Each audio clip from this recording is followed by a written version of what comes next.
प्रिय विद्यार्थीगण, हम अपने पिछले कक्षाओं में रहीम के दोहे से 8 दोहों के बारे में पढ़ चुके हैं और जान चुके हैं। इसके अलावा भी हम कुछ प्रश्न उत्तर भी कर चुके हैं और उनमें से कुछ दोहे बच गई, तो उसी बचे हुए दोहे की आज हम चर्चा करेंगे। तो आइए आज हम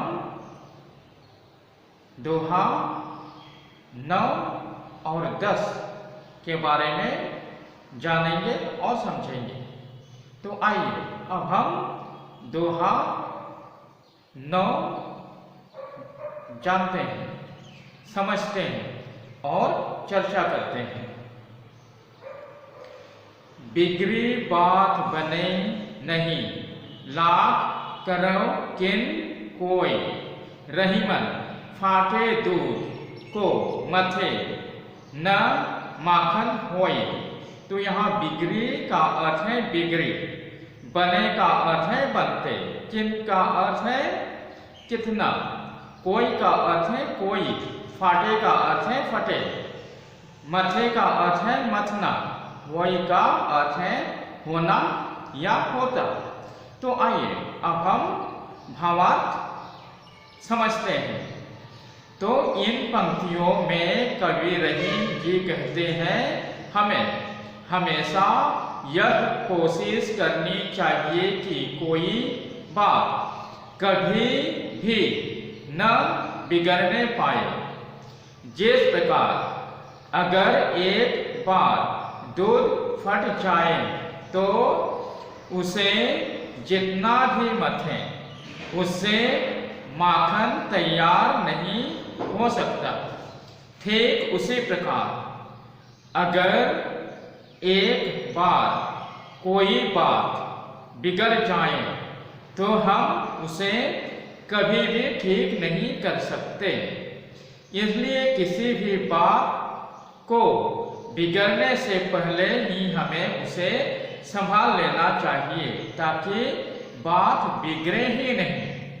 तो यहाँ रहीम जी कहते हैं, हमें किसी भी बात को बिगाड़ना नहीं चाहिए। हमें अगर कुछ करना हो, कुछ बोलना हो, तो बड़े ही सोच समझकर कोई भी काम करना या कुछ बोलना चाहिए। यदि हम बेकार में ही कुछ भी बोलते फिरेंगे, कुछ भी करते रहेंगे, तो हो सकता है इससे काम बिगड़ जाए और बात भी बिगड़ जाए। इससे हमारी अपनी ही हानि हो सकती है।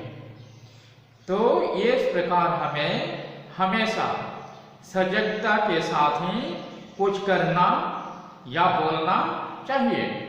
तो अब हम दोहा 10 के बारे में जानते हैं और समझते हैं। रहीमन देखे बरे को लघु न दीजिए डारी, जहां काम आवे सुई, कहा करे तलवारी। तो यहाँ देखी का अर्थ है देख कर, बरेन का अर्थ है बड़े या बड़ा, लघु का अर्थ है छोटा, डारी का अर्थ है डाल देना या फिर छोड़ देना, आवे का अर्थ है आना, कहा का अर्थ है क्या, तलवारी का अर्थ है तलवार। तो इस दोहे के माध्यम से कवि रहीम जी कहते हैं कि हर वस्तु चाहे वह छोटा या बड़ा का अपना महत्व होता है। अर्थात हर वस्तु या व्यक्ति का विशेष महत्व है। हमें कभी भी किसी बड़े व्यक्ति या वस्तु के लिए छोटी वस्तु या व्यक्ति की उपेक्षा नहीं करनी चाहिए।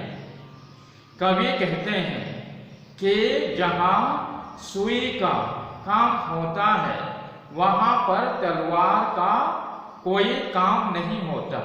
अर्थात जहाँ सुई की जरूरत हो वहाँ तलवार का कोई काम नहीं, और जहाँ तलवार की आवश्यकता हो वहाँ हम सुई से काम नहीं ले सकते। तो इस प्रकार से इस दोहे में हम यह जान चुके हैं कि प्रत्येक वस्तु की अपनी अपनी महत्व होती है और हम अलग अलग कार्यों के लिए अलग अलग वस्तुओं का प्रयोग करते हैं। यदि हमें कपड़े सिलना हो तो हमें सुई की आवश्यकता होगी, यह काम हम तलवार से नहीं कर सकते। यदि हमें शत्रुओं का सामना करना पड़े तो हमें तलवार की आवश्यकता होगी, हम वहां सुई को काम में नहीं ला सकते। तो इस प्रकार हम जान चुके हैं कि प्रत्येक वस्तु या व्यक्ति की अपनी अपनी महत्व है। हम किसी दूसरे वस्तु का काम किसी दूसरे वस्तु से नहीं ले सकते। ठीक उसी प्रकार हम जो व्यक्ति जिसमें निपुण है हम उससे वही काम ले सकते हैं। हर वस्तु या व्यक्ति हर काम के लिए योग्य नहीं होते। तो अब हम दोहा 9 और 10 जानकर समझ चुके हैं और आशा करता हूं कि आप सभी लोग भी अच्छी तरह से समझ चुके होंगे।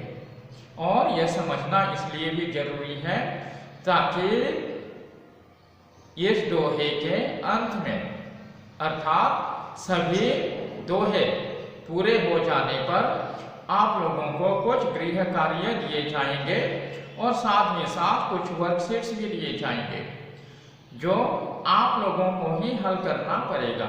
और मैं आशा करता हूं कि आप सभी लोग अच्छी प्रकार